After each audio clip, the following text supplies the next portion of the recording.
सांगली मिरज कुपवाड शहर महानगरपालिकेच्या मिरज कार्यालयातील कारभारावर गंभीर प्रश्नचिन्ह उपस्थित करण्यात आलं आहे.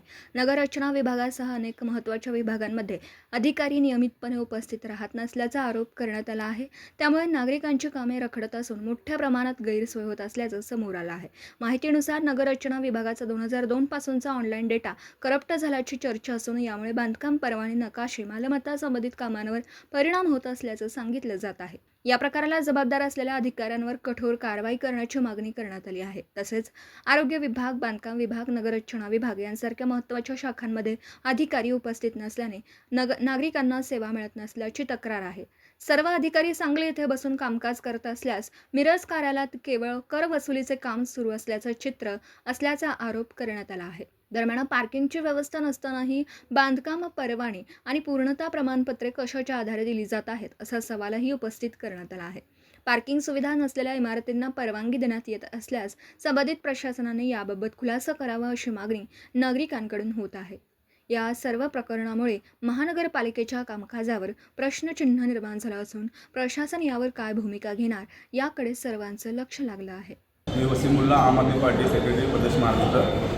आज इथं मिरज महानगरपालिकेमध्ये इतका भंग कारभार चालू आहे की शासनाच्या कुठल्याही नियमाला न पाळता फक्त मनमानी कारभार चालू असं दिसत आहे. त्याचबरोबर आज मिरज महानगरपालिकेच्या कुठल्याही विभागामध्ये, नगररचना असू दे, बांधकाम विभाग असू दे, आरोग्य विभाग असू दे, कुठल्याही विभागामध्ये सक्षम कोणताही एक जो अधिकारी असतो ज्याच्यावर ते विभागाची जबाबदारी दिली गेली आहे, विभाग प्रमुख, कुठलाही विभाग प्रमुख यांच्या एकी केबिनमध्ये कुठल्याही विभाग प्रमुखाची उपस्थिती नसते.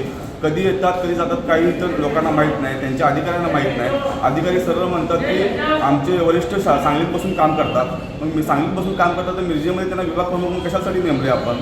नागरिकांची इथं सुखसुविधा नागरिकांना कुठल्या गोष्टी मिळत नाही. नागरिक वारंवार येऊन इथं चक्रा मारून जात असतात. जर मिरजेमध्ये जर कुठल्या मिरजेच्या महानगरपालिकेच्या बिल्डिंगमध्ये जर कोणताही अधिकारी नसत असतील, सक्षम अधिकारी कोण नसत असतील तर ह्या बिल्डिंगचा उपयोग काय? बिल्डिंग चालू ठेवला आहे, बिल्डिंग बंद करा ना. सांगलीमध्ये बसून सगळं कामकाज चालतं. सांगलीमध्ये म्हणजे सांगली मिरज कुपवाड शहर महानगरपालिकेची बिल्डिंग आहे की सांगली फक्त एकच प्रमुख आहे की सांगलीमध्ये सगळेजण बसायचं आहे? आणि इथं कुठल्याही शासनाच्या नियमाप्रमाणे ना CCTV कॅमेरे चालू आहेत, ना बायोमेट्रिक चालू आहे, ना बाबा हालचालीची नोंद असते, ना ह्यांनी नियमाप्रमाणे पोच देतात. पूर्ण भंग कारभार चालू आहे. नगररचनामधला तर माझं तरी असं म्हणणं आहे की नगररचनामध्ये जवळजवळ 2002 पासून जो डाटा आहे, जो डाटा तिथं त्या पेजला होता, आज अखेरपर्यंत जवळ 21 ते 22,000 लोकांचा डाटा करप्ट झाला. डाटा तिथून गायब झालेला आहे. डाटा तिथून नाही येतो. त्या डाटा जो नसल्यामुळं नागरिकांना जे होणारे जे अडचण आहे त्याला जबाबदार कोण आणि जे जबाबदार अधिकारी असतील त्यावर कारवाई होणार का, असा आम्ही आम आदमी पार्टीकडून प्रश्न करतो.